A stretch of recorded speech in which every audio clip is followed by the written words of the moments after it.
Hi guys, நீங்கள் இந்த வீடியோவில் என்ன பார்க்க போறீங்க பார்த்தீங்கன்னா, இப்போ இன்னைக்கு வந்து இந்தியா vs பங்களாதேஷ் மேட்ச்சில் அதனால் நம்ம ட்ரீம் லெவன் ஸ்குவாடும் அப்புறம் ப்ரெடிக்ஷன் வீடியோவும் போடலாம்னு தான். இப்போ வந்து டைம் ஆயிடுச்சு, அதனால் ப்ரெடிக்ஷன் வீடியோ கொஞ்சம் டவுட் தான் போடுறது. ஆனால் ட்ரீம் லெவன் ஸ்குவாட் சொல்கிறேன், நல்ல ஒரு ஸ்குவாட் எடுத்துருக்கேன். டீசெண்டான ஸ்குவாட் தான், ரொம்ப பெருசுன்னு சொல்ல முடியாது, ரொம்ப முக்கியம் சொல்ல முடியாது. டீசெண்டான ஸ்குவாட் எடுத்துருக்கேன். அதை வந்து சொல்கிறேன், வீடியோ ஸ்கிப் பண்ணால் பாருங்க.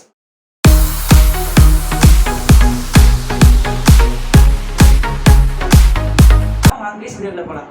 கைஸ், என்னோட ட்ரீம் லெவன் ஸ்குவாட் பொறுத்த வரைக்கும் இதான் கைஸ் என்னோட ட்ரீம் லெவன் ஸ்குவாட் சொல்கிறேன் பாருங்க. விக்கெட் கீப்பர் பார்த்தீங்கன்னா ரிஷப் பண்ட், அப்புறம் பேட்ஸ்மேன் பார்த்தீங்கன்னா சூரியகுமார் யாதவ், அப்புறம் வந்து ஓஷியனு, அப்புறம் ஆல்ரவுண்டர் பார்த்தீங்கன்னா இவர் சகிப் அல் ஹசன், அப்புறம் அக்ஷர் பட்டேல். அந்த சைடு இந்த சைடு பார்த்தீங்கன்னா ஹர்திக் பாண்டியா, அப்புறம் ஓஷியனு. பவுலர்ஸ் பார்த்தீங்கன்னா அஹ்மது, அப்புறம் ஜஸ்பிரித் பும்ரா, அப்புறம் முஸ்தபிகுர் ரஹ்மான், அப்புறம் அஸ்தீப் சிங். இதுதான் கைஸ் என்னோட ஸ்குவாடு. திருப்பி சொல்கிறேன் பாருங்க. Wicket keeper Rishabh Pant, batsman பார்த்தீங்கன்னா சூரியகுமார் யாதவ், ஓஷியனு, ஆல்ரவுண்டர் பார்த்தீங்கன்னா சகிப் அல் ஹசன், அக்ஷர் பட்டேல். அப்புறம் வந்து இன்னொரு இந்த சைடுன்னு பார்த்தீங்கன்னா ஆல்ரவுண்டரில் பார்த்தீங்கன்னா ஹர்திக் பாண்டியா, ஓஷனு.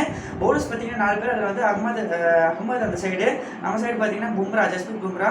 அப்புறம் பங்களாதேஷ் சைடு பார்த்தீங்கன்னா முஸ்தபிகுர் ரஹ்மான் பவுலரில், அப்புறம் அஸ்தீப் சிங் நம்ம சைடு பவுலரில். இதான் நான் ஓரளவுக்கு டீசெண்டாக தான் ஃபேண்டசி பாயிண்ட்லாம் கொடுத்து எடுத்துருக்கேன். அப்புறம் கேப்டன் பார்த்தீங்கன்னா சூரியகுமார் யாதவ், வைஸ் கேப்டன் வந்து ஹர்திக் பாண்டியா, அந்த மாதிரி தான் எடுத்திருக்கேன். சும்மா ஏதோ சிம்பிளாக டீசெண்டாக எடுக்கணும்னு சொல்லிட்டு தான் எடுத்திருக்கேன். இந்த ஸ்குவாட் உங்களுக்கு பிடிச்சிருந்ததுன்னா வீடியோ ஃபுல்லாக பார்த்தீங்கன்னா வந்து லைக் பண்ணிட்டு, வீடியோ வந்து ஸ்குவாட் பிடிச்சிருந்தா கமெண்ட் பண்ணிட்டு, அவ்வளோதான் கைஸ். லைக் பண்ணி ஷேர் பண்ணி சப்ஸ்கிரைப் பண்ணி. தேங்க்ஸ் ஃபார் வாட்சிங். Bye guys.